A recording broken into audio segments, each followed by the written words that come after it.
దేవునికి మహిమ కలుగును గాక.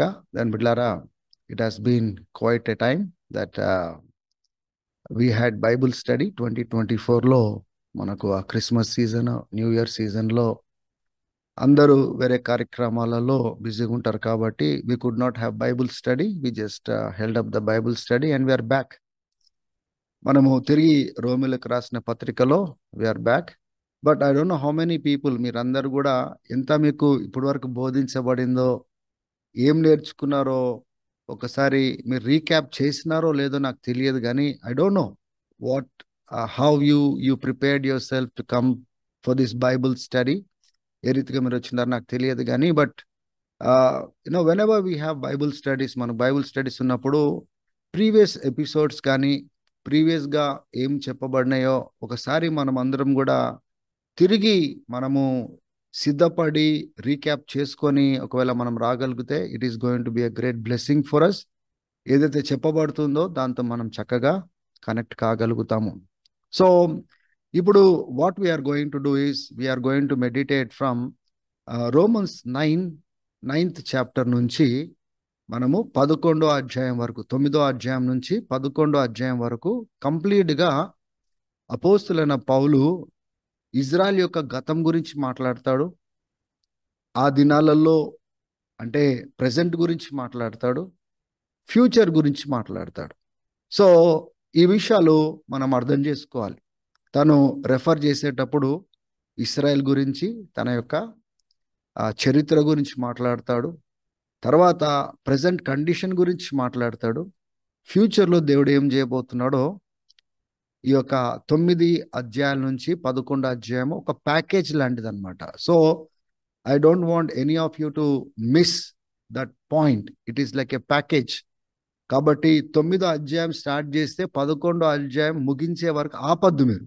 ఎందుకంటే ఒకే ఒక సబ్జెక్ట్ మాట్లాడుతూ ఉంటాడు, అది ఇస్రాయెల్ గురించి తను మాట్లాడుతున్నాడు. కాబట్టి దెన్ బిడ్లారా, let us recap what we have heard so far. ఇప్పటి వరకు మనం ఏమి నేర్చుకున్నామో, ఏమి మనము ధ్యానించినామో, లెట్ us ఆల్ రీక్యాప్. ఒకసారి మనము రీక్యాప్ చేసుకుందాము. ఓకే, సో మనము ఒకసారి మొదటి అధ్యాయం నుంచి 8 అధ్యాయాల వరకు ఏం చూసుకున్నామో ఒకసారి మనము ఆలోచన చేద్దాం. మొదటి అధ్యాయంలో Paul goes on to say that Gentiles అంటే అన్యులు, వాళ్ళకు ఎటువంటి ఎక్స్క్యూజ్ లేదు. వాళ్ళు కూడా దేవుని యొక్క ఉగ్రత అంటే అంటే దేవుని యొక్క శిక్ష పొందడానికి వాళ్ళు అర్హులు అన్నట్లుగా. ఎందుకంటే వాళ్ళు ఎలా పాపం చేసినారో అన్యుల గురించి మాట్లాడినట్లుగా మనం చూస్తున్నాం. 2వ అధ్యాయంలో యూదులతో కూడా మాట్లాడతాడు. Even Jews are without excuse అని మాట్లాడుతున్నాడు. 3వ అధ్యాయంకి వచ్చేపాటికి దేవుని బిడ్డలారా, అందరూ పాపం చేసి దేవుని మహిమను పోగొట్టుకున్న వారుగా పౌలు పరిచయం చేసినట్లుగా చూస్తున్నాం. అంటే ఒకవైపున అన్యులు కూడా పాపం చేసిన వారు, వాళ్ళు కూడా ఎక్స్క్యూజ్ లేదు. యూదులు కూడా పాపం చేసినారు, ధర్మశాస్త్రం ఉన్నప్పటికీ వాళ్ళకు కూడా ఎక్స్క్యూజ్ లేదు. అందరూ పాపం చేసి దేవుని యొక్క మహిమను పోగొట్టుకున్నారు. 4వ అధ్యాయంకి వచ్చేపాటికి క్రీస్తు ద్వారా, విశ్వాసం ద్వారా మనం రక్షించబడుతున్నాము అనే విషయాన్ని అబ్రహాం యొక్క ఎగ్జాంపుల్ తీసుకొని మాట్లాడినట్లుగా మనం చూస్తున్నాం. ఏ రీతిగా మనం నీతిమంతులుగా తీర్చబడుతున్నాము. 5వ అధ్యాయంకి వచ్చేపాటికి ఏ రీతిగా క్రీస్తు రక్తము ద్వారా మనము సమాధానపరచబడ్డాము అనే విషయాన్ని చూసుకున్నాం.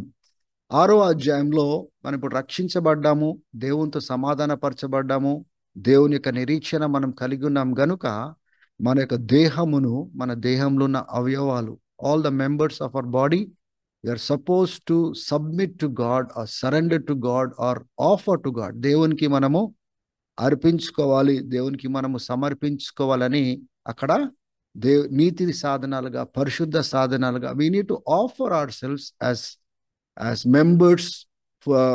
మన శరీరం ఉన్న భాగాలను ఆ యొక్క దేవుని యొక్క నీతికి అప్పగించుకోవాలని మనము 6వ అధ్యాయంలో చూస్తున్నాం. అంటే క్రీస్తుతో మనం మృతి పొంది క్రీస్తుతో లేపబడ్డామని గ్రహించి మన యొక్క దేహం ఆయనకు అర్పించుకోవాలి, నీతి సాధనాలుగా మనము అప్పగించుకోవాలి. దాని బిడ్డారా మన 7వ అధ్యాయంకి వచ్చేపాటికి ఒక యూదుడు ఎలా స్ట్రగుల్ అవుతాడు, ఏది చేయాలనుకుంటాడో అది చేయలేడు, ఏది చేయకూడదో అది చేస్తా ఉన్నాడు ఒక యూదుడు. ఆ యూదుడు అనుకున్న పెద్ద బాధ ఏంటిదంటే ఎవరు నన్ను విడిపిస్తారు. అపోస్తలున్న పౌలు ఒక యూదుడు స్థానంలో పెట్టుకొని తను ఏమంటున్నాడంటే హూ విల్ డెలివర్ మీ. తర్వాత చివరికి వచ్చి అంటాడు it is through Christ we find a deliverance అని 7వ అధ్యాయంలో ఆ కంక్లూజన్ ఇస్తున్నాడు. తర్వాత అక్కడికే కాదు 8వ అధ్యాయంకి వచ్చేపాటికి how God made the provision of the Holy Spirit, ఏ రీతిగా పరిశుద్ధాత్మ యొక్క ఆ యొక్క ఆ ప్రొవిషన్ని దేవుడు మానవులకి ఇచ్చినాడు. వాళ్ళ బలహీనతలో అంటే నడిచే విషయంలో కానీ, ప్రార్థన చేసే విషయంలో కానీ, దేవుడిని వెతికే విషయంలో కానీ, the provision God has given to mankind to help as a helper, ఒక సహాయకుడుగా ఏ రీతిగా దేవుడు పరిశుద్ధాత్మను ఏర్పాటు చేసినాడో వి సీ. మనము ఒంటరి వాళ్ళగా లేము, దేవుడు తన ఆత్మను మనకిచ్చి ఆ జయాన్ని మనకిస్తున్నాడు. ఏదైతే మనము జయం పొందుకోలేకపోతున్నామో దేవుని బిడ్డారా ఆ జయాన్ని హోలీ స్పిరిట్ ద్వారా, పరిశుద్ధాత్మ ద్వారా, when we lean up on the Holy Spirit, పరిశుద్ధాత్మ పైన ఆధారపడడం ద్వారా మనం యొక్క గెలుపును చూసుకోబోతున్నాం. So we have come to chapter 8 so far. ఇప్పటి వరకు మనము వి హ్యావ్ సీన్ 7 పార్ట్స్, అంటే 7 భాగాలు మనం చూసినాము. 8వ అధ్యాయం వరకు వచ్చి మనము ఆగి ఉన్నాము. ఇప్పుడు 9వ అధ్యాయం నుంచి దేవుని బిడ్డారా we are going to see till chapter 11. So ఇక్కడ నుంచి ఏ భాగం అయితే స్టార్ట్ అవుతుందో అది 11వ అధ్యాయం వరకు ఆ సబ్జెక్ట్ కంటిన్యూ అవుతుంది. కాబట్టి దయచేసి అన్నిటినీ క్లబ్ చేసి మీరు అర్థం చేసుకోవడానికి మీరు ప్రయత్నము చేయాలి. ఒకసారి మనము ఈ యొక్క సమ్మరీని చూడడానికి ప్రయత్నం చేద్దాము. ఈ 9వ అధ్యాయం నుంచి అవుట్లైన్స్ వేరు, సమ్మరీ వేరు. సమ్మరీ అంటే ఒక నక్షల్లో ఏం అర్థం చేసుకోవచ్చు, అవుట్లైన్స్ అంటే ఏ వచనాలలో ఏ టాపిక్ ఉందో అది మనము చూసుకోగలుగుతాము.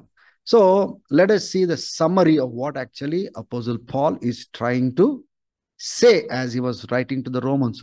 రోమిలకు రాస్తూ అసలు ఏం చెప్పడానికి ప్రయత్నం చేస్తారు 9వ అధ్యాయం నుంచి 11వ అధ్యాయం వరకు. ఇప్పుడు ప్యూర్గా ఆయన ఇస్రాయల్ గురించి ఒక డిఫెన్స్ పట్టుకొని వస్తున్నాడు, ఒక ఆర్గ్యుమెంట్ పట్టుకొని వస్తున్నాడు, ఒక స్క్రిప్చరల్ బేస్ పట్టుకొని వస్తున్నాడు. అదొకసారి మనం చూద్దాము. What exactly is Paul trying to do or trying to say to Romans. రోమిలకు ఏం నేర్పించడానికి ప్రయత్నం. 9వ అధ్యాయంలో మనం చూసుకున్నట్లయితే ఒకటి మనం ఏం గమనించవచ్చు అంటే ఆయన యొక్క వేదన, ఆయన కోరిక ఇస్రాయల్ విషయంలో దేవుని బిడ్డలారా ఆయన కోరిక ఏంటిదో ఆయన వ్యక్తపరుస్తున్నట్లుగా మనం చూస్తాం. ఇది మీరు దయచేసి ఇజ్రాయెల్ గురించి మీరు చాలా జాగ్రత్తగా మీరు పఠించాలా, నేర్చుకోవాలా. ఎందుకంటే చాలా మంది ఎటువంటి సిద్ధాంతం ఇప్పుడు కలిగి ఉన్నారంటే ఇస్రాయేలీలు దేవుడు వాళ్ళకి రక్షణ లేదు, ఇస్రాయెల్ స్థానంలో దేవుడు సంఘాన్ని పెట్టేసుకున్నాడు, the church has replaced Israel అని చెప్పి బోధించే వాళ్ళు ఉన్నారు. దేవుని బిడ్డలారా రకరకాలుగా ఇస్రాయెల్ గురించి తలంచేవారు కొంతమంది. There are some Christians they don't like Israel, ఇస్రాయేలీల్ని ఇష్టపడని వాళ్ళు చాలా మంది ఉన్నారు, రకరకాలుగా ఉన్నారు. అందుకోసమే దేవుని బిడ్డలారా it is very important for us to understand God's understanding about Israel.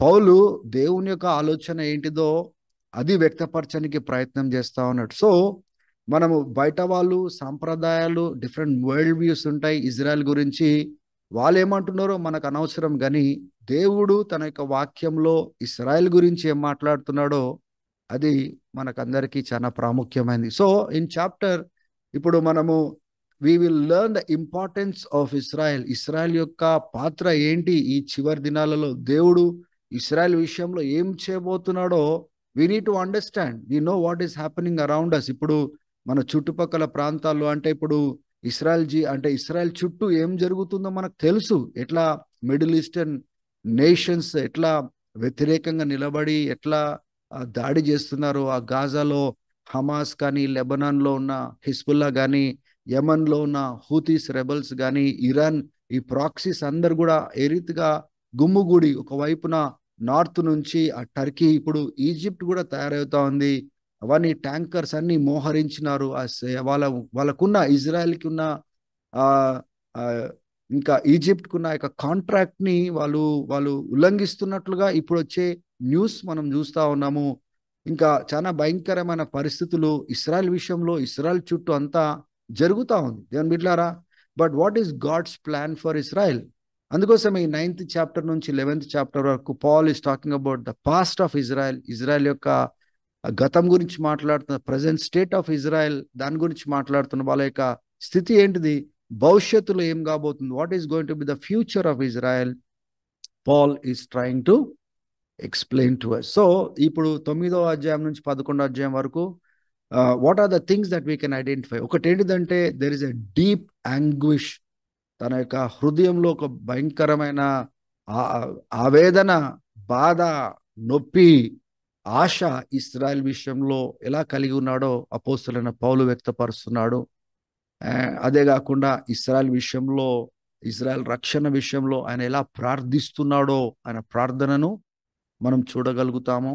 Israel యొక్క భవిష్యత్తు విషయంలో, రక్షణ విషయంలో ఆయన వాక్యానుసారంగా ఆయన ఎటువంటి ప్రవచనాలను కోట్ చేసి అంటే అర్థం చేయించడానికి ప్రయత్నం చేస్తున్నాడో అది మనము చూడొచ్చు. ఇశ్రాయేలీలు ఎందుకు తొట్టిల్లినారు, రక్షణ విషయంలో ఎందుకు తొట్టిల్లినారు, ఆ విషయాలు ఆయన మాట్లాడడానికి ప్రయత్నము చేస్తున్నాడు. ఇంకొకటి, ఇశ్రాయేలీలు వాళ్ళకు రోషం ఉంది, దేవుని ఎడల వాళ్ళకు రోషము, ఆసక్తి ఉంది, కానీ అది దైవికమైన జ్ఞానం పైన ఆధారపడి లేదు అనే విషయాన్ని, వాక్యానుసారంగా లేదనే సంగతి వాళ్ళ యొక్క రోషం. అపోస్తలుడైన పౌలు కూడా రోషగాడుగా ఆయన బ్రతికినాడు, కానీ దేవుని యొక్క సత్యం పట్ల అంటే ఆ నాలెడ్జ్కి అనుసారంగా ఆయన బ్రతకలేదు. యేసు ప్రభు ఎప్పుడైతే ఎన్కౌంటర్ చేస్తాడో then the zeal of Paul was based on the knowledge of God. అప్పుడు దేవుని యొక్క జ్ఞానం పైన ఆధారం చేసుకొని, వాక్యం పైన ఆధారం చేసుకొని, ప్రత్యక్షత పైన ఆధారం చేసుకొని ఆయన దేవుని కోసం బ్రతికినాడు. ఇప్పుడున్న ఇశ్రాయేలీలు వాళ్ళకి జీల్ ఉంది, కానీ it is not based on the knowledge. వాళ్ళు ఎందుకు అంత కఠినంగా ఉన్నారు? Why are they so stubborn? దేవుని యొక్క సందేశం వాళ్ళ దగ్గరకు వచ్చిన తర్వాత కూడా, క్రీస్తు ప్రత్యక్షమైన తర్వాత కూడా, సువార్త ప్రకటించబడుతున్న కూడా ఎందుకు వాళ్ళ హృదయాలు కఠినమైందో ఈ 9వ అధ్యాయం నుంచి 11వ అధ్యాయం వరకు మనము చూస్తాం. ఇంకా నా వాదనలో in his argument he comes out to say that God did not reject Israel forever. ఇశ్రాయేలీల్ని ఎప్పటికీ ఆయన తృణీకరించలేదు. There is hope for Israel అనే విషయాన్ని ఆయన బయలుపరుచుతున్నట్లుగా మనము చూస్తాము. అండ్ దెన్ అదే కాకుండా ఇశ్రాయేలీలు అంటే ఇంకా రికవర్ కారు అన్నట్టుగా పడిపోయినారా, తొట్టిల్లిపోయినారా? లేదు అని ఏమని డిఫెండ్ చేస్తా ఉన్నాడంటే, మరీ మొత్తానికి పడిపోయి లెగవలేనంత స్థితిలో పడిపోలేదు, వాళ్ళు లెగుస్తారు అనే నిరీక్షణ వాక్యానుసారంగా తీసుకొని వస్తాడు. చివరికి ఆ యొక్క గ్రేట్ ట్రిబులేషన్ టైంలో దేవుడు ఏ రీతిగా ఇశ్రాయేలీల్ని వాళ్ళ యొక్క మనసును సియోనులో ఆయన ప్రత్యక్షము ఎలా చేసుకుంటాడో, ఏ రీతిగా వాళ్ళ భక్తిహీనతను చూయించి క్షమించి అశేషమైన ఇశ్రాయేలీల్ని ఎలా రక్షించుకుంటాడో ఆ యొక్క కంక్లూషన్ తోటి అపోస్తలుడైన పౌలు 11వ అధ్యాయాన్ని ముగిస్తాడు. So he leaves with a message that Israel will be saved in the time of trouble and pain and suffering. ఆ గ్రేట్ ట్రిబులేషన్ టైంలో ఏ రీతిగా అయితే హింస ఇస్రాయల్ పైకి రాబోతుందో ఆ టైంలో వాళ్ళ యొక్క భక్తిహీనతను తొలగించి దేవుడు వారిని రక్షించుకుంటాడని చెప్పడానికి ప్రయత్నం చేస్తుంది. So this is the nutshell. ఇప్పుడు ఈ 9వ అధ్యాయం నుంచి 11వ అధ్యాయం వరకు ఇది మనకు అర్థం కాలేదనుకోండి, what exactly is he trying to say. ఇప్పుడు నెక్స్ట్ నేను ఏం చెప్పబోతున్నాను మీకు అర్థం కాదు. ఇప్పుడు we're going to focus on chapter 9. తర్వాత మనకు మిగతా భాగాలు మనము బైబుల్ స్టడీలో చాప్టర్ 10, చాప్టర్ 11 మనము ధ్యానించుకోబోతున్నాము. ఎక్స్క్లూజివ్గా ఈరోజు we're going to see chapter 9 మనము చూసుకోబోతున్నాం. ఈ 9వ అధ్యాయంలో ఇప్పుడు అవుట్లైన్స్ చూస్తున్నాం. సమ్మరీ అంటే ఒక ఉపోద్ఘాతంగా లేకపోతే ఒక ఇంట్రొడక్షన్గా మనం చూసుకున్నాం, కానీ ఇప్పుడు ఈ యొక్క అధ్యాయము ఏ రీతిగా విభజించబడింది, ఏ వచనాలలో అంటే ఏ సబ్ టాపిక్స్ మనం చూడగలుగుతామో ఒకసారి మనము చూసుకుందాం. చూడండి, ఈ యొక్క 9వ అధ్యాయంలో రోమిలకు రాసిన పత్రిక 9వ అధ్యాయం మొదటి 5 వచనాలలో ఇశ్రాయేల్ విషయంలో పౌలు ఎంత వేదన పడుతున్నాడు, ఎందుకు వేదన పడుతున్నాడు, ఏ కారణాలతో వేదన పడుతున్నాడో 5 వచనాలలో మనము చూసుకోగలుగుతాము. 9వ అధ్యాయము 6వ వచనంలో దేవుడు ఏ మాట అయితే వాగ్దానం అయితే ఇశ్రాయేలుకి ఇచ్చినాడో అది ఏ మాత్రము అది పోలేదు, ఫెయిల్ కాలేదు. దేవుడు తప్పకుండా ఆయన మాటను నెరవేరుస్తాడు అనే విషయాన్ని అక్కడ ప్రస్తావించినట్లుగా మనము చూస్తా ఉన్నాము. మూడవది, రోమిలకు రాసిన పత్రిక 9వ అధ్యాయము 7వ వచనం నుంచి 21వ వచనం వరకు ఏ రీతిగా హౌ గాడ్ ఈజ్ సావరన్. ఇప్పుడు ఇశ్రాయేల్ విషయంలో కాంటెక్స్ట్ జ్ఞాపకం పెట్టుకోండి. అబ్సల్యూట్గా 9వ అధ్యాయం నుంచి 11వ అధ్యాయం వరకు కాంటెక్స్ట్ ఇజ్రాయెల్ గురించే 95% ఇజ్రాయెల్ గురించే మాట్లాడి, ఏదైనా పాఠాలు అన్యులుగా మన రక్షణ పొందిన మనకు ఏదైనా కొన్ని పాఠాలు అక్కడ ఉంటాయి, కానీ ఎక్స్క్లూజివ్గా ఇశ్రాయెల్ గురించే మాట్లాడుతున్నాడు. ఏ రీతిగా దేవుని యొక్క ఏర్పాటు ఉంటుంది, దేవుని యొక్క నిర్ణయం ఉంటుంది, దేవుడు ఎట్లా ఏర్పాటు చేసుకుంటాడు. ఆ సర్వభావ అధికారం కలిగిన దేవుడు, the sovereign lord has the right to choose what ever he wants to choose. So దేవుడు అటువంటి ఏర్పాట్లు ఇశ్రాయెల్ని ఎలా ఏర్పాటు చేసుకున్నాడో చెప్పడానికి ప్రయత్నం చేస్తా ఉన్నాడు. So how is God sovereign over his choice over Israel. Amen. తర్వాత 9వ అధ్యాయము 22వ వచనం నుంచి 29వ వచనం వరకు మనం ఏం చూస్తున్నామంటే హౌ గాడ్ ఈజ్ మర్సీఫుల్. ఇప్పుడు సర్వభావ అధికారం కలిగిన దేవుడు ఏ రీతిగా ఇప్పుడు మర్సీ చూపిస్తున్నాడు, ఆ యొక్క కనికరం చూపిస్తున్నాడు. యూదులే కాదు, మనకు కూడా ఏ రీతిగా ఆయన కనికరాన్ని చూపిస్తా ఉన్నాడు. ఆ కనికరాన్ని మనం ఎలా పొందుకోగలుగుతున్నాము అనే విషయము 22వ వచనం నుంచి 29వ వచనం వరకు మనము చూసుకోబోతున్నాం. తర్వాత చివర్లో ఇశ్రాయేలీలు ఎందుకు వాళ్ళు తొట్టిల్లినారు, what was the reason why they stumbled, వాళ్ళు ఎందుకు యాక్చువల్గా తొట్టిల్లినారు, తొట్టిల్లడానికి కారణం ఏంటిదో 30వ వచనం నుంచి 33వ వచనం వరకు ఈరోజు మనము చూసుకోబోతున్నాం. Let us go step by step. దయచేసి అందరు కూడా I want you to follow what I'm trying to say. దయచేసి మీ హార్ట్ని పెట్టండి, అర్థం చేసుకోనికి ప్రయత్నం చేయండి. ఇంత ఎక్స్ప్లెయిన్ చేసినాను, ఇదంతా ఇశ్రాయెల్ గురించే మాట్లాడుతున్నాడు, వేరే దేని గురించి కాబట్టి మీరు వేరే సబ్జెక్ట్లోనికి పోవడానికి వీళ్ళు. తర్వాత మనకు కావాల్స్తే సంఘం ఏం నేర్చుకోగలుగుతుంది, మనం వ్యక్తిగతంగా ఏం నేర్చుకోగలుగుతాం అనేది తర్వాత చూసుకుందాం. We will see what we can learn out of all of this. But let us first focus on what God is trying to say through Paul regarding Israel. ఆమేన్. దయచేసి మనము సాగుదాం. హల్లెలూయా.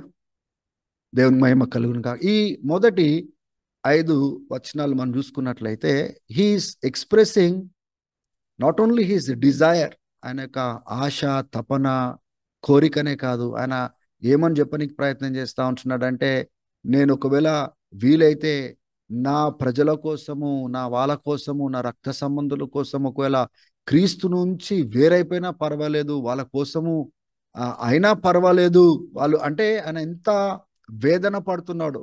దట్ ఇజ్రాయెల్, ఆ యొక్క ఇజ్రాయెల్ యొక్క స్థితిని చూసి ఏ రీతిగా వేదన పడుతున్నాడు, బాధపడుతున్నాడు. He is expressing his anguish regarding their salvation, వాళ్ళ యొక్క రక్షణ విషయంలో. ఎందుకు, what are the reasons is giving. మీరు దయచేసి మొదటి 5 వచనాలు మీరు చూసుకున్నట్లయితే ఆయన ఏమంటున్నాడంటే, వాళ్ళకి సంబంధించిందే ఈ దత్తత తీసుకోవడం అనేది.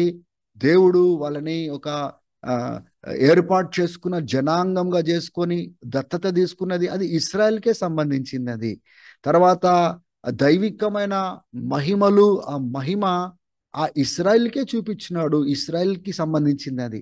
దేవుడు చేసిన నిబంధన, దేవుని బిడ్డలారా, ఆ యొక్క నిబంధనలు, పాత నిబంధనలో ఎన్నో నిబంధనలు దేవుడు చేసినాడు. అబ్రహాంతో చేసినాడు, దావీదుతో చేసినాడు, నోవాతో చేసినాడు.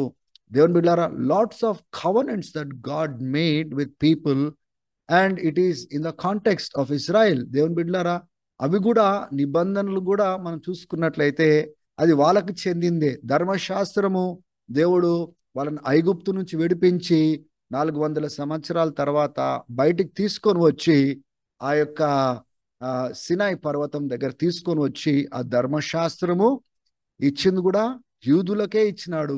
సో వి సీ అక్కడ టాబర్నకిల్ మనకు చూస్తా ఉన్నాం. మోషే ద్వారా ఆ యొక్క ప్రత్యక్షపు గుడారము కట్టుమని చెప్పినాడు. ఆ ప్రత్యక్షపు గుడారము దాని తర్వాత టెంపుల్ గా మార్చబడింది. అదే మోడల్లో టెంపుల్ గా మార్చబడింది. సొలొమోను ఆ యొక్క ఆలయాన్ని కట్టినట్లుగా చూస్తున్నాం. ఆ టెంపుల్ వర్షిప్ కూడా it was given to the juice, యూదులకు అది ఇవ్వబడింది. ఇంకా వాగ్దానాలు మనం చూసుకున్నట్లయితే అవి కూడా యూదులకు ఇవ్వబడినట్లుగా పౌలు రాస్తా ఉన్నాడు. ఏవైతే జరగబోతున్నాయో ఆ యొక్క వాగ్దానాలు యూదులకు ఇచ్చినాడు. తర్వాత పితరులు కూడా ఎక్కడి నుంచి వచ్చినారు? వాళ్ళు కూడా the forefathers that we see, ఆ పేట్రియాట్స్, గొప్పగా దేవునితో నడిచిన వాళ్ళందరూ కూడా ఈ యూదుల నుంచే వాళ్ళు నడిచి వచ్చినట్లుగా, అక్కడి నుంచి వచ్చినట్లుగా మనం చూస్తున్నాము. అంతేకాదు దేవుని బిడ్డలారా, even Jesus is trace back to that Jewish lineage, ఆ యొక్క హ్యూమన్ యాన్సిస్ట్రీ మనం చూసుకున్నట్లయితే Jesus was born as a Jew, యూదుడుగా పుట్టినాడు. దేవుని బిడ్డలారా, ఆయన కూడా అంటే యేసయ్య కూడా ఒక యూదుడుగా వచ్చినాడు, యూదుడుగా పుట్టినాడు, ధర్మశాస్త్రం మధ్యలో అలా పుట్టినాడు, యూదుల మధ్యలోనే బ్రతికినాడు. గమనించండి, everything is running around juice. And ఒక చక్కని మాటతో పౌలు అక్కడ ముగిస్తా ఉన్నాడు. ఇన్ని యూదులకు చెంది ఉన్నాయి, కానీ ఆయన వేదన ఏంటిదంటే they have miss the way of salvation, ఆ రక్షణ మార్గం వాళ్ళు పోగొట్టుకున్నారు. ఇన్ని ఉన్నప్పటికీ, ఇన్ని కలిగి ఉన్నప్పటికీ, ఇన్ని దేవుడు చేసినప్పటికీ, ఇవన్నీ పొందుకున్నప్పటికీ they have miss the way of God. దేవుడు వాళ్ళ ముందు పెట్టిన ఆ యొక్క రక్షణను వాళ్ళు పొందుకోలేని స్థితిని చూసినప్పుడు ఆయనకి ఎంతో వేదన, బాధతో ఆయన ఏడుస్తున్నట్లుగా, వేదన పడుతున్నట్లుగా చూస్తున్నాం. ఇక్కడ కేవలము యేసు ప్రభు ఆ యొక్క యూదుడుగా రాలే కానీ, but he is mentioned as God over all. అందరి పైన ఆయన దేవుడు. ఆయన దేవుడు ఎక్కడి నుంచి వచ్చినాడు అంటే ఆ యొక్క శరీరధారిగా ఆయన యూదుడుగా పుట్టి, యూదుడుగా ఆయన బ్రతికి, ఆ దేవుడు కూడా ఆ యొక్క యూదుల నుంచే శరీరధారిగా వచ్చి ఆయన వచ్చినాడు అని అంతా వాళ్ళకు చెందినప్పటికీ వాళ్ళు దేవుని యొక్క ప్రణాళికను పోగొట్టుకున్న విషయము ఎంతో బాధ కలుగుతా ఉంది. సో ఇప్పుడు మీకు అర్థమైంది కదా, పౌలు కూడా ఒక యూదుడే. ఆయన గమాలియల్ పాదాల దగ్గర పెరిగినవాడు, ధర్మశాస్త్రం చదివినవాడు, దేవుని వాగ్దానాలు అంటే ఏంటిదో తెలుసు, ధర్మశాస్త్రం అంటే ఏంటిదో తెలుసు, టెంపుల్ వర్షిప్ అంటే ఏంటో తెలుసు, అడాప్షన్ అంటే ఏంటిదో తెలుసు. ఆయన అక్కడ పుట్టి పెరిగినాడు. ఆయన ప్రజలు ఆ యొక్క దేవుడు ఆ యొక్క మెస్సయాను పంపించినప్పుడు వాళ్ళు గుర్తించలేకపోయినారు అనే సంగతి చాలా ఆయన కలవరం కలిగించిన సంగతి మనమందరము అర్థము చేసుకోవాలి. సో తర్వాత 9వ అధ్యాయం నుంచి 9వ అధ్యాయంలో 6వ వచనము మనం చూసుకున్నట్లయితే we see something. One second. దేవుడు ఏ వాగ్దానం అయితే అంటే ఇస్రాయల్కి ఇచ్చినాడో, చాలా మందికి ఉన్న థాట్స్ ఏంటిదంటే ఇజ్రాయెల్ రక్షించబడుతుందా లేదా, will Israel fail, all the promises that God gave, దేవుడైతే మాటలు ఇచ్చినాడో, వాగ్దానాలు ఇచ్చినాడో అవన్నీ నెరవేర్పులోనికి వస్తాయా లేదా, చాలా మందికి డౌట్ ఉంటుంది. ఇంతకుముందు ఇంట్రడక్షన్ నేను చెప్పాను కదా. So Paul is trying to tell that God's promises concerning Israel did not change. It is not going to fail. అది మారలేదు, అది మార్పు చెందదు, అది విఫలం కాదు. The Lord, whatever God promised to Israel, Israel విషయంలో, ఇజ్రాయెల్ రక్షణ విషయంలో దేవుడు ఏదైతే మాట్లాడాడో ఆయన తప్పకుండా ఆయన మాటను నెరవేర్చుకునేవాడు. సో 6వ వచనంలో చూడండి, it is not as though God's word had fail. పౌలు అన్న ఆర్గ్యుమెంట్ ఏం పట్టుకొస్తున్నాడంటే, బహుశా ఆ దినాలలో ఏ రీతిగా మాట్లాడుకుంటున్నారో నాకు తెలియదు, లేకపోతే ఇస్రాయెల్ విషయంలో ఎటువంటి ఆలోచన వాళ్ళు కలిగి ఉన్నారో నాకు తెలియదు, కానీ but end of the day Paul wanted to tell them that whatever God promise, దేవుడు ఏదైతే వాగ్దానం చేసిండో అది ఫెయిల్ కాదు, అది తప్పకుండా ఆ యొక్క ఇస్రాయెల్ విషయంలో ఆ వాగ్దానము నెరవేర్చబడుతుంది అనే విషయాన్ని 6వ వచనంలో మనము చూస్తూ ఉంటున్నాము. So remember, whenever God speaks and whatever God promises his people, he will keep. భూమి ఆకాశం గతించును గాని ఆయన మాట ఏమాత్రము గతించదు. He's bound to his word. ఆయన ఒక మాట ఇచ్చినాడంటే ఆ మాటకు కట్టుబడి ఉండే దేవుడు ఇశ్రాయేల్ విషయంలో ఏదైతే మాట్లాడినాడో he's going to fulfil that. ఆమేన్. తర్వాత ఇప్పుడు 7వ వచనం నుంచి 21వ వచనం వరకు మనం చూసుకున్నట్లయితే ఇప్పుడు సందర్భం ఎవరిది? ఇశ్రాయేల్ విషయంలో. సబ్జెక్ట్ ఏంటిది అంటే ఇశ్రాయేల్ యొక్క రక్షణ విషయంలో, దేవుడిచ్చిన మాట విషయంలో, దేవుడిచ్చిన వాగ్దానం విషయంలో ఆ పౌలు మాట్లాడుతూ ఉన్నాడు. ఇప్పుడు మనము కలిగిన దేవుడు, ఇశ్రాయేలు ఆరాధిస్తున్న దేవుడు, మనం ఆరాధిస్తున్న దేవుడు అన్న సర్వభావ అధికారం కలిగిన దేవుడు. మనుషులను సంప్రదించేవాడు కాదు, లేకపోతే మనుషుల ఆలోచన చొప్పున నడిచేవాడు కాదు. భూమి ఆకాశము సృజించక ముందే ఎవరు ఎక్కడ పుట్టాలో అని నిర్ణయించిన వాడు, ఎవరి జీవితాలు ఎలా ఉండబోతున్నదో ఎరిగినవాడు, ఎటువంటి రాజులు ఎక్కడ పరిపాలించాలో, ఏది ఉద్దేశం నెరవేర్చాలో అని నిర్ణయించినవాడు. అన్నిటిపైన he has sovereign control over the kings and nations and people and communities అనే సంగతిని మనము అర్థం చేసుకోవాలి. సో ఇశ్రాయేల్ విషయంలో కూడా దేవుడు ఒక సర్వభావ అధికారం కలిగిన దేవుడు ఒక నిర్ణయం తీసుకున్నాడు అనే వాదన, argument Paul is trying to bring in here. ఇక్కడ ఏమంటున్నాడంటే హీ బిగిన్స్ విత్, అంటే దేవుడు ఏ ఇశ్రాయేల్ జనాంగంనైతే అంటే శేషమైన రెమనెంట్ అందరు కాదు, ఆ కొందరిని చివరి దినాలలో ఎలా రక్షించబోతున్నాడో అది మాట్లాడడానికి ప్రయత్నం చేస్తూ ఆయన ఆర్గ్యుమెంట్లో ఏం పట్టుకొని వస్తాడంటే not every person who is born to Abraham or his children. అంటే దేవుడు ఏ రీతిగా అయితే చూస్తున్నాడో ప్రతి ఒక్కరూ అబ్రహాంకు పుట్టిన వాళ్ళు, అబ్రహాము సంతతి అంటే దేవుడు గుర్తిస్తున్న సంతతి లాగా అని చెప్పట్లేదు. కానీ ఎవరైతే వాగ్దానము ద్వారా పుట్టినారో అబ్రహాముకు, వాళ్ళే ఆ యొక్క సర్వభావ అధికారం కలిగిన దేవుడు. He made a choice because he made a promise. So మనము బైబిల్ ఏం చూస్తున్నామంటే ఇప్పుడు అబ్రహాము ఇసాకు పుట్టక ముందు హాగార్ ద్వారా ఇష్మాయిల్ పుట్టినాడు. కానీ దేవుడు ఏర్పాటు చేసుకున్నది ఏంటిది? God promise that he will give him a son out of his own flesh. తన సొంత శరీరం నుంచి ఆ సారాకు దేవుడు ఆ యొక్క వాగ్దానం చేసినాడు, I'm going to give you a son. So the son that is born to Abraham and Sarah, ఎవరైతే పుట్టబోతున్నాడో Isaac, he's a son of promise. So ఇప్పుడు దేవుడు ఏర్పాటు ఎటువైపున పోతా ఉంది అంటే sovereign choice is going towards Isaac, ఇసాకు వైపున వెళ్తున్నట్లుగా ఎందుకు పోతా ఉందంటే he was born because God gave a promise. Ishmael విషయంలో ఏం ప్రామిస్ ఇవ్వలేదు దేవుడు. సో ఇప్పుడు దేవుడు ఒకవేళ ఇస్సాకును ఏర్పాటు చేసుకున్నాడంటే ఆయనకు అధికారం ఉంది. He sovereign over everything. అర్థమవుతుందా? So God chose Isaac not Ishmael. So 7వ వచనం నుంచి 9వ వచనం వరకు మీరు చూసుకున్నట్లయితే మీరు చదవండి, తర్వాత చదవండి. I'm just trying to make you understand that సర్వభావ అధికారం కలిగిన దేవుడు వాగ్దానం చేసినాడు. ఆ వాగ్దానం చొప్పున ఎవరిని ఏర్పాటు చేసుకోవాలో ఎవరిని ఏర్పాటు చేసుకోవద్దు అది దేవుని చేతిలో ఉంది. అది ఇసాకును ఏర్పాటు చేసుకున్నాడు. ఎందుకంటే ఇసాకు విషయంలో ఆయన పుట్టక ముందు అబ్రహాం వాగ్దానం చేసినాడు, నీ సంతతి ద్వారా నేను దీవిస్తానని మాట్లాడినాడు. కాబట్టి so God gave a promise and God had made a choice.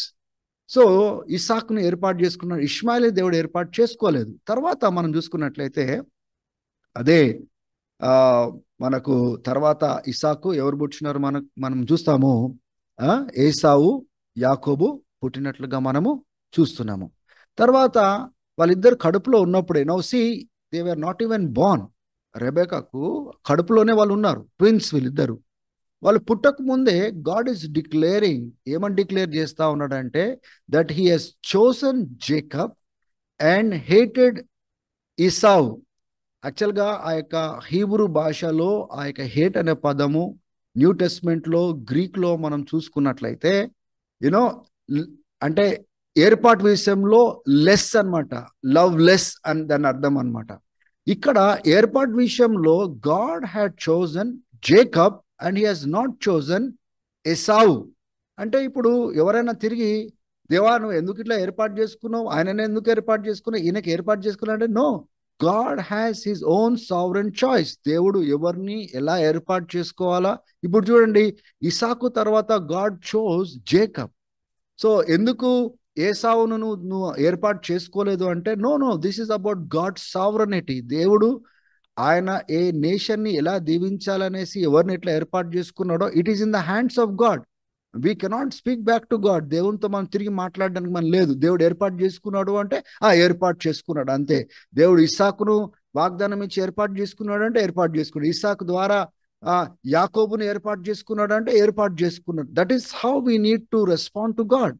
దాని బిడ్డారా, తర్వాత 15వ వచనం నుంచి 16వ వచనంలో మనం చూసుకున్నట్లయితే వచనం వరకు వి సీ దిట్ సౌరన్ గాడ్, అంటే సర్వభావ అధికారం కలిగిన దేవుడు ఏమంటున్నాడు అంటే, నేను ఎవరిపైన కనికరం చూపించాలంటే నేను వాళ్ళ పైన చూపిస్తా. whom ever I want to show mercy, I will show mercy. Whomever I want to show compassion, I will show compassion. కానీ దేవుని యొక్క కనికరము, ఆ దేవుని యొక్క కృపా కనికరము, ఆ యొక్క దయ, అదే మనిషి యొక్క కోరిక పైన, వాళ్ళ క్రియల పైన దేవుడు వాళ్ళని ఏర్పాటు చేసుకోలేదు. గమనించాలి. ఎవరినైనా కానీ, ఏ జనాంగమైనా కానీ, వాళ్ళ యొక్క వాళ్ళు కోరుకున్నారు కనుక నేను ఏర్పాటు చేసుకున్నా, వాళ్ళ క్రియలు మంచిగా ఉన్నాయి కనుక నేను ఏర్పాటు చేసుకున్నా, లేదండి. It is based on the compassion.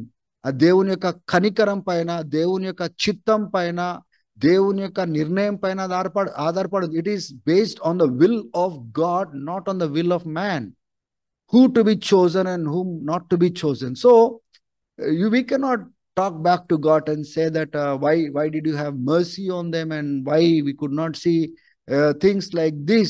No, God is working out his plans even before the foundations of this world.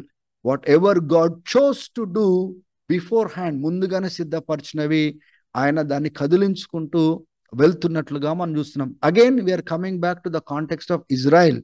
ఇజ్రాయెల్ని మనము ఎట్లా ఏర్పాటు చేసుకున్నాడో, ఎట్లా జనాంగంగా చేసుకున్నాడో, తర్వాత ఎట్లా దేశంగా అయినారు, తర్వాత ఎట్లా చెదిరిపోయినారు, ఇప్పుడు మరలా దేశంగా కూడుకున్నారు. ఇప్పుడు ఫ్యూచర్లో ఏం కాబోతుంది, ఎట్లా దేవుడు రక్షించబోతుంది. The context about God's choice about Israel did not change. So అందుకోసమే that is why Paul is using this kind of terminology. నేను ఎవరిపైన మర్సీ కనికరం చూపిస్తాను, వారిపైన నేను చూపిస్తాను. ఎవరిపైన నేను జాలిని చూపిస్తాను, వాళ్ళపైన నేను చూపిస్తాను. ఎందుకు ఈ మాట మాట్లాడుతున్నాడు అంటే, we cannot speak back to our God who made a choice. ఆయన చరిత్రలో ఏం జరగాలో, ఆయన ఏం నిర్ణయించినాడో అది మనము అనడానికి వీల్లేదు. అందుకోసమే ఈయన ఆర్గ్యుమెంట్లో ఇజ్రాయెల్ని ఏర్పాటు చేసుకున్నాడు. చివరిలో ఆయన ఎన్నుకున్నాడు టు షో మర్సీ. కొంతమందిని, రెమనెంట్ని ఆయన రక్షించుకుంటాడు. That is sovereign choice of God. Is a sovereign God. Hallelujah. కాబట్టి ఆ విషయాన్ని ఆయన చెప్తున్నారు. అందుకోసమే చూడండి, అది ఎక్స్ప్లెయిన్ చేయడానికి ఫరో ముందే చెడ్డోడు, ఆ చెడ్డ నిర్ణయాలు తీసుకున్నవాడు. కానీ దేవుడు ఆ వ్యక్తిని ఏర్పాటు చేసుకున్నాడు ఆయన మహిమను ప్రత్యక్షపరచడానికి. ప్రపంచమంతా ఆయన నామము ప్రచము చేయబడడానికి దేవుడు ఏర్పాటు చేసుకున్నాడు. Can we say why did you choose Pharaoh like that Lord? అంటే ఫరోని అట్లా తయారు చేయలేదు. ఫరో చెడ్డవాడు, కానీ ఫరోని వాడుకున్నాడు దేవుడు తన మహిమను ప్రచురము చేయడానికి, ఇశ్రాయేల్ని బయటికి తీసుకురావడానికి. అందుకోసమే 20వ వచనం నుంచి 21వ వచనం వరకు మనం చూసుకున్నట్లయితే, ఈ మట్టి ముద్ద కుమ్మరితో చెప్పగలుగుతుందా, నన్ను ఇలా తయారు చేయి, నన్ను అలా తయారు చేయి అని చెప్పగలుగుతుందా? ఇప్పుడు అది పౌలు చెప్పడానికి ప్రయత్నం చేస్తా ఉన్నాడు. లేదు, మట్టి ముద్ద చెప్తే ఆ యొక్క కుమ్మరి దాన్ని మట్టిని తీసుకొని తయారు చేయడు. కుమ్మరి మనసులో ఏముంటుందో ఆ రూపం ఇవ్వడానికి ప్రయత్నము చేస్తాడు. ఒకవేళ మంచి పనుల కోసము వాడే పాత్ర చేయాలనుకుంటే ఆ మట్టి ముద్దను మంచి పని కోసము, శ్రేష్టమైన పని కోసము, ఘనమైన పని కోసం వాడబడే పాత్రగా ఆయన చేస్తాడు. లేదు, ఒకవేళ వేరే పని కోసము, వేరే వస్తువుల కోసము, కామన్ యూస్ కోసము ఒకవేళ వాడే వస్తువులు ఉంటే, ఆయన మైండ్లో ఉంటే అది చేస్తాడు. కాబట్టి ఒక కుమ్మరి ఆయన మట్టి దగ్గర సలహా తీసుకోడు, లేకపోతే మట్టి ముద్ద కుమ్మరికి చెప్పడానికి ఉండదు దాన్ని ఇలా తయారు చేయని. మన దేవుడు కూడా మనల్ని ఎలా తయారు చేసుకున్నాడో, ఎలా ఏర్పాటు చేసుకున్నాడో, ఆ ఏర్పాటు తగ్గట్టుగా ఆయన కదులువాడు.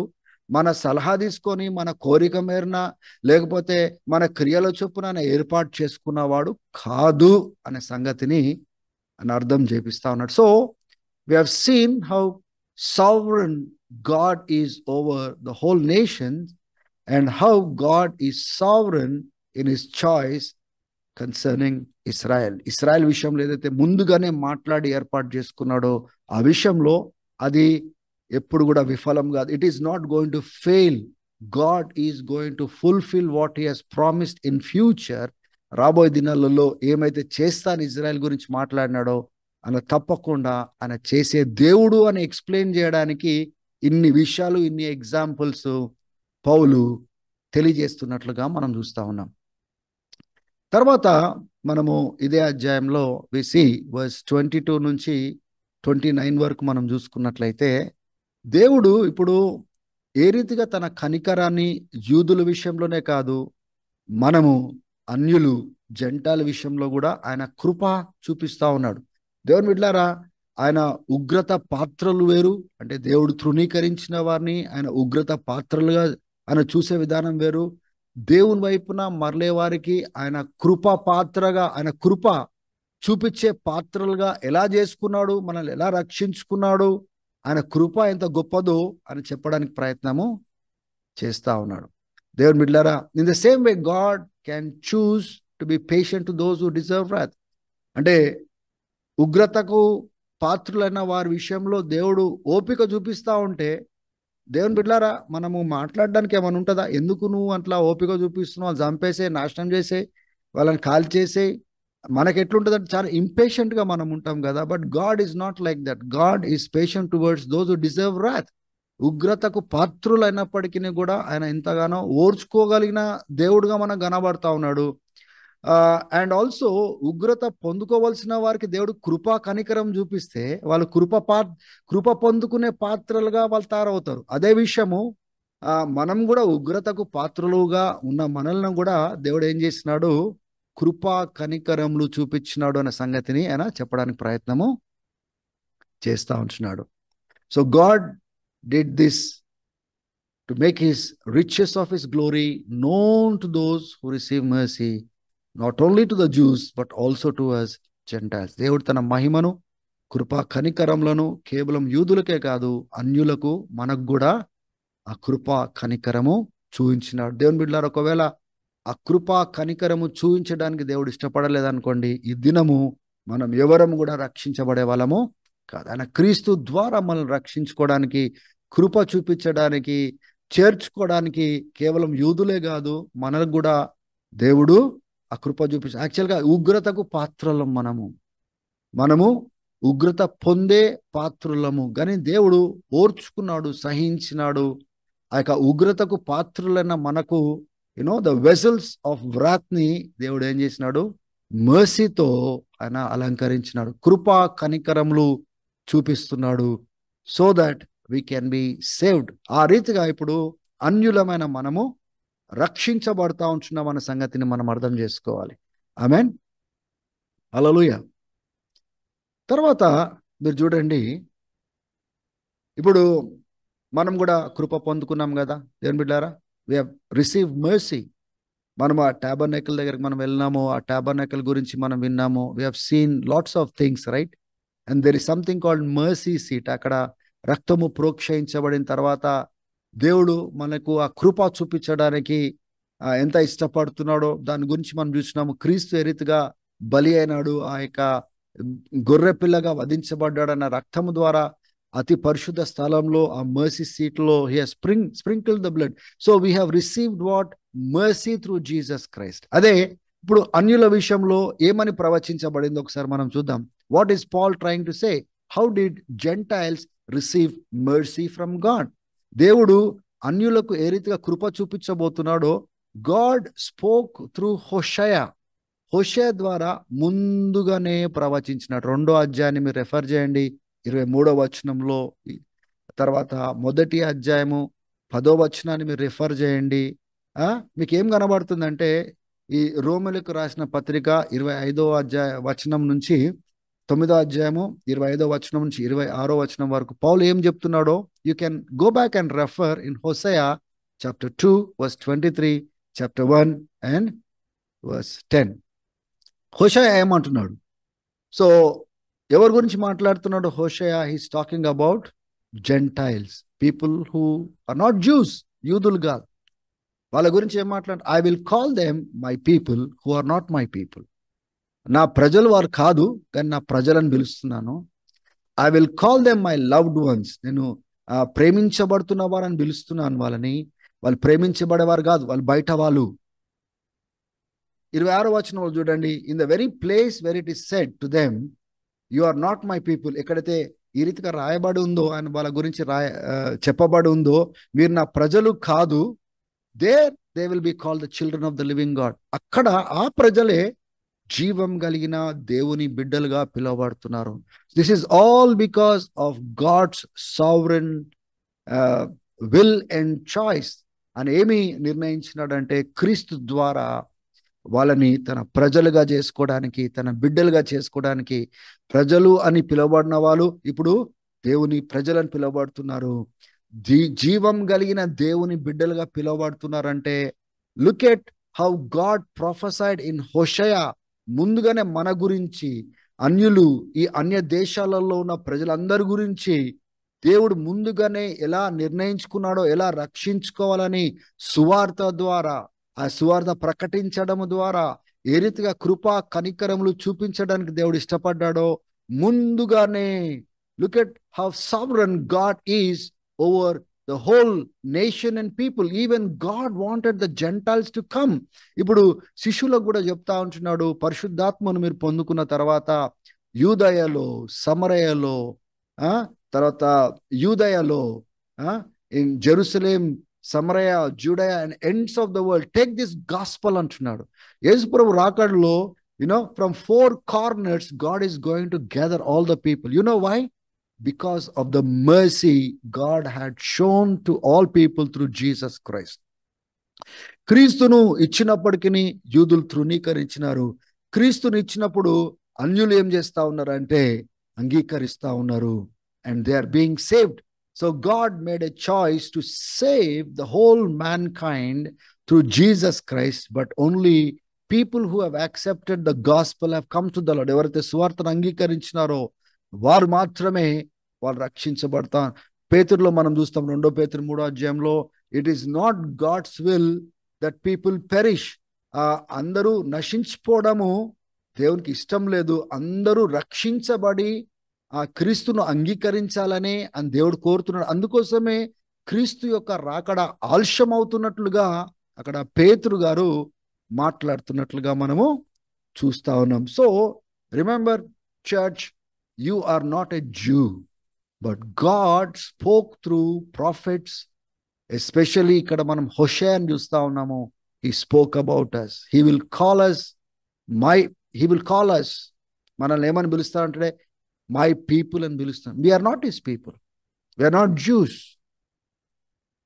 మనం యూదులం కాదు, కానీ అన్యులము, దేవుని తృణీకరించిన వాళ్ళము. మన ఫోర్ ఫాదర్స్ చూస్తే అందరూ విగ్రహారాధికులు, అన్యులు. వాళ్ళు అనేక రకాలైన దేవుళ్లను, దేవతలను సేవించిన వారు. God has been so merciful to us to call us his people through Jesus Christ. Call us my loved ones. నన్ను ప్రేమించబడుతున్న వారు, నా బిడ్డలు అని మనం పిలువబడుతున్నామంటే ఒకసారి ఆలోచన చేసుకోండి. మనం ప్రేమించబడని వాళ్ళము, కానీ ప్రేమించబడుతున్నాము అంటే ఒకసారి ఆలోచన చేయండి. పిలువబడుతున్నాం అంటే క్రీస్తు ద్వారా the mercy God had shown towards we Gentiles. ఎక్కడైతే మనం దేవుని ప్రజలం కాదు అని పిలువబడుతుందో అక్కడ దేవుని ప్రజలను పిలుస్తున్నాడు.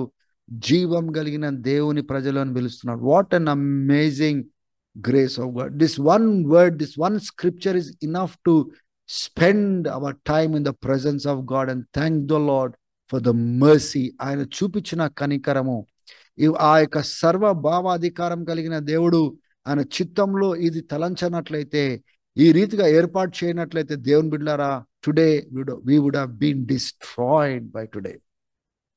Look at the mercy and compassion of God. I will have mercy on whom I will have mercy. I will have compassion over whom I will have compassion. దేవుని బిడ్డలారా, when the message of the gospel went throughout the world, whoever acknowledged Jesus Christ, క్రీస్తును ఎవరైతే ఒప్పుకున్నారో, క్రీస్తును ఎవరైతే చోటునిచ్చినారు, God began to show mercy upon them. He decided, ఎవరైతే అంగీకరిస్తారో వాళ్ళ కృప చూపిస్తాను, కనికరము చూపిస్తాను, వాళ్ళ నా బిడ్డలుగా పిలుచుకుంటాను, నా బిడ్డలుగా పిలుచుకుంటాను అని ఆయన ముందుగానే ఏర్పాటు చేసుకున్నాడు. Even before Jesus came in to this world, God chose in his sovereign will to save us through Jesus Christ. Amen to that. దేవునికి గొప్ప మహిమ కలుగును గాక. తర్వాత ఇశ్రాయేల్ విషయంలో ఏమని ప్రవచనం, ఇప్పుడు చూడండి, the context is all about Israel. మనం ఇప్పుడు ఇజ్రాయెల్ తృణీకరించినారు కాబట్టి వాళ్ళ దగ్గర మొట్టమొదటిగా సువార్త, క్రీస్తు అక్కడే పుట్టినాడు, అక్కడే వాళ్ళ మధ్యలోనే పెరిగినాడు, అక్కడే వాళ్ళకు మిరకిల్స్ చేసినాడు, అద్భుతాలు బోధించినాడు. అక్కడ యూదులే అక్కడ రాసినారు. మొదటి శతాబ్దంలో, ఫస్ట్ సెంచరీలో they have recorded everything. Whatever Jesus spoke, did, what they have experienced and witnessed, they have written down. The Jews have written down everything that they have witnessed. Amen. Even the writers of the Bible are Jewish people. So they have written down about Jesus Christ. Now Jesus was born there as a Jew, and the message first came about Messiah because Jews were waiting for the Messiah. మెస్సయా కోసం వాళ్ళు ఎదురు చూస్తూ ఉన్నారు. కానీ మెస్సయా ఒక servant లాగా వస్తాడని వాళ్ళకు అవగాహన లేదు. They rejected the Messiah. And then Jesus stood at Jerusalem. ఆ యొక్క జెరూసలేం దగ్గర నిలబడి ఎంతో వేదన చెప్పినాడు. ఆయన ఏమంటున్నాడంటే, యెరూషలేమా యెరూషలేమా, కోడి తన పిల్లల్ని ఏ రీతికైతే తన రెక్కల కింద పోగు చేసుకుంటుందో, నేను మిమ్మల్ని అట్లా పోగు చేసుకోవడానికి ప్రయత్నం చేసినాను, కానీ you have rejected me. You will not be saved till you say the blessed is the one who comes in the name of the Lord. దేవుని నామంలో వచ్చేవాడు ధన్యుడు అని చెప్పే వరకు మీకు రక్షణ లేదు. He came to give salvation, but they rejected that salvation. And then he said, for the future there will be a time. మీరు ఒక టైం రాబోతుంది, అప్పుడు మీరు చెప్తారు, అప్పుడు మీకు రక్షణ కలుగుతుంది అన్నట్టుగా అక్కడ మాట్లాడినట్లుగా మనం చూసాం. So there is something in future where things will change. మనకు అన్ని మంచుకున్నప్పుడు దేవుని దగ్గర తిరిగాము, కొద్దిగా దెబ్బలు తగిలినప్పుడు, గాయాలైనప్పుడు, ప్రతికూలమైన పరిస్థితులు వచ్చినప్పుడు దేవుడిని వెతకడం స్టార్ట్ చేస్తాము. That is what is going to happen in LA, in California. వాళ్ళకు దేవుడిని తృణీకరించిన వారు, దేవుడిని అవమానపరిచిన వారు, mark my words church, there is going to be a revival that is coming upon those people. The lots of people are going to be saved. మంచిగా ఉన్నప్పుడేమో దేవుడు లేడన్నారు, దేవుడు అవసరం లేదన్నారు. కానీ ఎప్పుడైతే దెబ్బలు పడ్డాయో, ఇల్లులు కాలిపోయినాయో, నేలమట్టమైందో, రోడ్డు పైకి వచ్చినారో, now they will talk about God, they will think about God, they will listen to God, they will offer themselves to God. ప్రార్థన చేయండి దేవుని బిడ్డలారా. There is going to be harvest that is going to come in all of that place. ఆ ప్రాంతంలో ఒక భయ వాతావరణం దేవుడు తీసుకొని వచ్చినాడు. I believe that God is using the situation, ఒక పరిస్థితిని వాళ్ళని తిరిగి ఆకట్టుకోవడానికి, రక్షించుకోవడానికి. God is still merciful. వాళ్ళ ఇల్లులు ఖాళీ ఉండొచ్చు, కొంతమంది ఆ యొక్క వృద్ధులు చనిపోయి ఉండొచ్చు, కానీ major of the people they were just evacuated outside. Now they have opportunity to think about God. దేవుని గురించి ఆలోచన చేయడానికి వాళ్ళకి అవకాశం దేవుడు ఇస్తున్నాడు. So now God had been patient with them. Still he has been patient. ఇప్పుడు వాళ్ళు తిరిగినట్లయితే వాళ్ళకి రక్షణ ఇస్తాడు, నిత్య జీవం ఇస్తాడు. God will not reject them. So God is a God of mercy. మన కృపా కనికరములు కలిగిన వాడని మన సంగతి మనం మర్చిపోకూడదు. So what did God prophesy about Israel? Israel గురించి ఏమని ప్రవచనం చెప్పినాడు ఒకసారి చూద్దాం మనము. సో వి సా మన జెంటైల్స్ గురించి హోషేయ ద్వారా అక్కడిక్కడ ప్రవచనాలు చెప్పినాడు, అవి మనం చూసినాము. ఇన్ సావరన్ విల్, ఆయన యొక్క సర్వభావ చిత్తంలో ఆయన ఏం చేసినాడో మనం చూసినాం. రెండోది, ఈ యొక్క ఇశ్రాయేల్ గురించి ఏం చెప్పినాడో, ఇశ్రాయేల్ గురించి ఏం మాట్లాడుతున్నాడో ఒకసారి మనము 9వ అధ్యాయంలో 27వ వచనం నుంచి 29వ వచనం వరకు మనము చూసుకుందాం. Here Isaiah cries out concerning Israel అంటున్నాడు. ఇక్కడ ఎవరు ప్రవచిస్తున్నాడో ఈ యొక్క ప్రవచనము? ఐజయా ప్రవచిస్తున్నాడు, యెషయా ప్రవచిస్తున్నాడు. ఆ ప్రవచనం ఎక్కడుంది? 10వ అధ్యాయము 20వ వచనం నుంచి 23వ వచనం వరకు ఉంది. రెఫర్ చేసుకోండి, తర్వాత మీరు చదువుకోండి. అదే ప్రవచనాన్ని ఇక్కడ రాస్తున్నాడు. ఇశ్రాయేల్ యొక్క సంఖ్య ఆ యొక్క సముద్రపు రేణుల వలె అంటే ఇసుక వలె ఉన్నప్పటికీ only the remnant will be saved. అంటే ఫ్యూచర్లో blessed is the one who is coming in the name of the lord అని ఆ గ్రేట్ ట్రిబులేషన్ టైంలో ఇశ్రాయేలీలు ఆ శ్రమ మధ్యలో, హింస మధ్యలో రక్షకుడు ఎవరు అని వాళ్ళు ఎదురు చూసినప్పుడు వాళ్ళకి ఏ ప్రత్యక్షత అయితే కలగబోతుందో అప్పుడు not all Israel will be saved, only remnant will be saved అన్నాడు. కొంతమంది మాత్రమే ఇశ్రాయేలీలు, దేవుడు ఏర్పాటు చేసుకున్న వాళ్ళు రక్షించబడతారు. దేవుడు ఆ యొక్క సెంటెన్స్ ని చాలా వేగంగా ఆయన చేయబోతున్నాడు అనే సంగతిని మాట్లాడుతున్నాడు. తర్వాత 29వ వచనంలో it is just as Isaiah had previously said. ఒకవేళ యెషయా మాట్లాడినట్లుగా ఏమని మాట్లాడినాడంటే unless the Lord has left, ఒకవేళ దేవుడు అంటే కొంతమందిని ఏర్పాటు చేసిన వాడిని ఒకవేళ ఉంచకపోతే మేమందరము సొదొము గుమొర నాశనం అయినట్టుగా మేము నాశనం అయిపోయే వాళ్ళము. అంటే దాని అర్థం ఏంటిదంటే even God had chosen a generation of people to save. దేవుడు అది చివరి దినాలలో ఆయన రాకడక ముందు ఏ మహాశ్రమ, ఏ అంత్యక్రీస్తు రాబోతున్నాడో, క్రీస్తును విరోధించబోతున్నాడు, క్రీస్తు బిడ్డలను విరోధించబోతున్నాడు, యూదులను ఆయన విరోధించబోతున్నాడు. ఆ కాలంలో దేవుడు వాళ్ళని రక్షించుకోబోతున్నాడు. He is going to save that remnant and he is going to give them that salvation in those days. దేవునికి మహిమ కలుగును గాక. So now you see Israel విషయంలో ఎందుకు చాలా మంది ఎన్నో అభిప్రాయాలు కలిగి ఉన్నారు, కానీ now we can understand that God has an end time plan. దేవుని బిడ్డలారా, యేసు ప్రభు చెప్పిన మాటలు ఎవరు కూడా మర్చిపోకూడదు. ఈ లోకంలో మీకు శ్రమలు కలవు అని చెప్పినాడు. ఇంకేం చెప్పినాడు అంటే నా నిమిత్తము మీరు హింసించబడతారు అని చెప్పినాడు, ద్వేషించబడతారు అని చెప్పినాడు, హింసించబడతారు, చంపబడతారు అని చెప్పినాడు. ఎక్కడ కూడా ఈ 2000 సంవత్సరాల సంఘము తప్పించుకుంటుంది, పారిపోతుంది అని చెప్పలేదు. నా నిమిత్తము నీకు దూషణ వచ్చినప్పుడు నువ్వు నిలబడు, నీ విశ్వాసాన్ని చివరి వరకు కాపాడుకో నేర్పించినారు. కానీ అపోస్తులు మనం ఉండము ఆ దినాలలో అని ఎక్కడ కూడా బోధించినట్లుగా మనకి లేదు. దయచేసి అటువంటి బోధను ఎవరు కూడా మీరు వినదు. ఆ దినాలలో విశ్వాసులైన క్రైస్తవులకు పరీక్ష దినాలు, ఆ యొక్క యూదులకు ఆ యొక్క డిసిప్లిన్ దినాలు. ఎందుకంటే దేవుడు వాళ్ళకు రక్షణను వాళ్ళ దగ్గర తీసుకొచ్చినప్పటికీ వాళ్ళు తృణీకరించినారు కదా.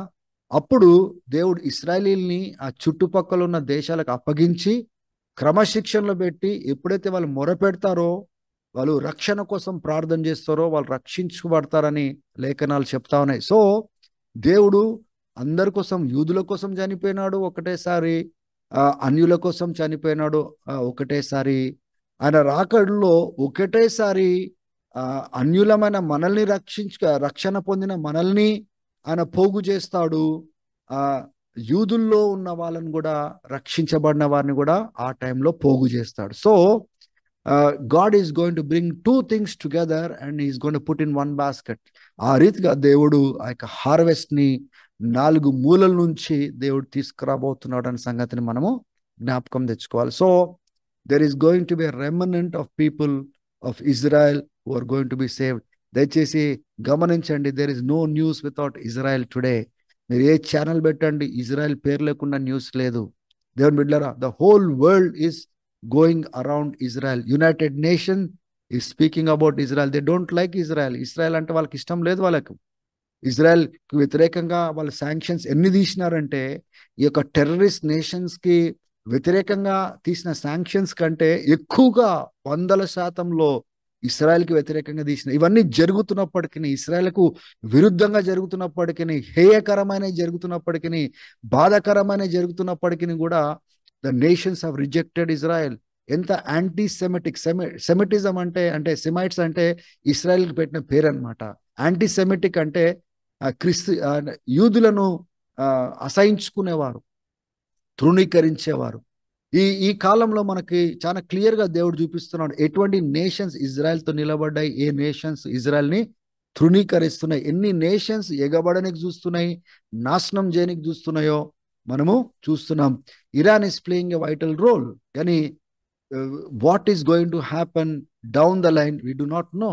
దేవుని బిడ్డలారా, ఆ దినాలు ఏ దినాలు అయితే క్రీస్తును విరోధించే వాడు వస్తాడో, ఎవరు చెప్పండి? ఆయన డాక్ట్రిన్ ఏంటిదంటే, ఆయన క్రీస్తు, ఆయన దేవుడు కాదు, ఆయన శరీరధారిగా వచ్చినవాడు కాదు, ఆయన చనిపోలేదు, ఆయన చనిపోయి తిరిగి లేవలేదు అని నమ్మకం కలిగిన వాడు, ఆ క్రీస్తును విరోధించువాడు ఆయన రాబోతా ఉన్నాడు. దేవుని బిడ్డలారా, ఏ రీతిగా అయితే మనము క్రీస్తు విరోధి రాబోతున్నాడు క్రీస్తు రాకడక ముందు అని మనం నమ్ముతున్నామో, ఆ ఇక చుట్టుపక్కల ఏ ఇస్లాం దేశాలు ఉన్నాయో వాళ్ళకు కూడా ఒక రక్షకుడు వస్తాడు. అన్ని దేశాలన్నిటినీ ఇస్లాం దేశంగా మారుస్తాడు. 7 సంవత్సరాలు పరిపాలిస్తాడు, యుద్ధాలు చేస్తాడు. ఆ ఇస్లామిక్ షరియా లా తీసుకొని వస్తాడని వాళ్ళు వెయిట్ చేస్తా ఉన్నారు. దేవుని బిడ్డలారా, their saviour might become our antichrist. దయచేసి గమనించండి, ఆ చుట్టుపక్కల ఉన్న ఇస్లాం దేశాలు మళ్ళా గమనించాలా. ఆల్వేస్ నేను గమనించాలని ఎందుకంటున్నా అంటే, a son born of promise is persecuted by son who is not born of promise. ఆ యొక్క హాగార్ సంతతి వాళ్ళు, ఆ ఇష్మాలైట్స్ ఈ యొక్క యాకోబు సంతతిని అంటే ఇస్రాయలీల్ని వాళ్ళు ఇష్టపడరు. Last conflict is going to be between this Ishmaelites and Israel అనే సంగతిని మనము జ్ఞాపకము తెచ్చుకోవాలి. It looks like that. ఆ యొక్క స్క్రిప్చర్స్ని మనం చూస్తూ ఉంటే చాలా తేటగా అదే మనకు కనబడతా ఉంది. కాబట్టి యాంటీ క్రైస్ట్ ఆ యొక్క అన్రెస్ట్ దినాలలో, యుద్ధ వాతావరణంలో he will come, then he will make a covenant of 7 years. ఆ యొక్క కవనెంట్ అన్నప్పుడు అది ట్రిబులేషన్ దినాలు కాదండి. ఆయన కవనెంట్ చేసుకున్నప్పుడు ఫస్ట్ 3.5 years బైబిల్ ఏం చెప్తుందంటే it will be A time of piece. ఆ కవనెంట్ చేసుకుందే గొడవలు ఆపుకొని సమాధానంగా ఉండడానికి చేసే కవనెంట్ అది. In the middle of the covenant Daniel మాట్లాడతాడు కదా, మిడిల్ ఆఫ్ ద కవనెంట్ అంటే 3.5 years తర్వాత ఆ కవనెంట్ ని ఆయన బ్రేక్ చేసి he will enter inside Jerusalem, Judea, and then the great tribulation will begin against Jews అని మనం చూస్తా ఉన్నాం. దేవుని బిడ్డలారా, అవన్నీ సూచనలన్నీ కూడా మన ఎదుట చాలా స్పష్టంగా కనబడతా ఉన్నాయి. Don't close your eyes. We are living in a time when, we are going to see how God is going to change the history of the nations. Hallelujah. And how God is going to save Israel. Even though when they go through this trouble, God is going to save them. అందుకోసం అంటున్నాడు, unless God has left us a descendants, మన సంతతి వాళ్ళు యూదులను ఒకవేళ దేవుడు ఏర్పాటు చేసుకోకపోతే, ఎప్పుడో సొదోమ్ గుమొర్రా ఎట్లా నాశనం అయిందో అందరు యూదులందరూ అట్లా నాశనం అయిపోయేవారు. కానీ చివరి దినాలలో దేర్ ఈస్ ఏ రెమనెంట్, ఒక సంఖ్య దేవుడు ఆయన is going to bring them to salvation. దేవుడు తప్పకుండా వాళ్ళని రక్షణలోనికి, అందరు కాదండి, జ్ఞాపకం పెట్టుకోండి. చివరిగా 9వ అధ్యాయము 30వ వచనం నుంచి 33వ వచనం వరకు చూసుకున్నట్లయితే, now Paul is trying to tell why Jews stumbled. ఎందుకు వాళ్ళు పడిపోయినారు, ఎందుకు వాళ్ళు యాక్చువల్గా రక్షించబడలేదు, ఎందుకు తొట్టిల్లినారు వాళ్ళు, ఆ కారణాలు ఇక్కడ ఇస్తున్నాడు. వాళ్ళు దేవుని యొక్క నీతి వాళ్ళు ధర్మశాస్త్రం ద్వారా పొందుకోవడానికి ప్రయత్నం చేస్తున్నారు, విశ్వాసం ద్వారా కాదు. అది మనము ప్రీవియస్ ఎపిసోడ్స్లో మనం చూసుకున్నాము. దేవుడు మనకిచ్చే సాల్వేషన్ అది క్రియల మూలంగా కాదు. It is not by works. Man cannot earn God's salvation through their deeds. వాళ్ళ డీడ్స్ ద్వారా కాదు. మనం రక్షించబడింది క్రీస్తు మన కోసము ఫినిష్డ్ వర్క్ ద్వారా.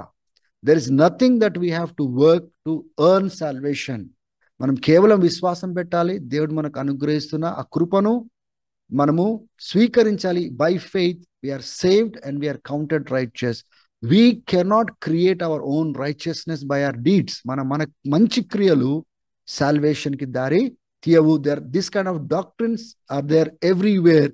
I want you all to be very careful. వాళ్ళు ఎందుకు తొట్టిల్లినారంటే, వాళ్ళు దేవుని యొక్క నీతిని క్రియల మూలంగా, ధర్మశాస్త్రం మూలంగా పొందుకోవడానికి ప్రయత్నం చేస్తున్నారు.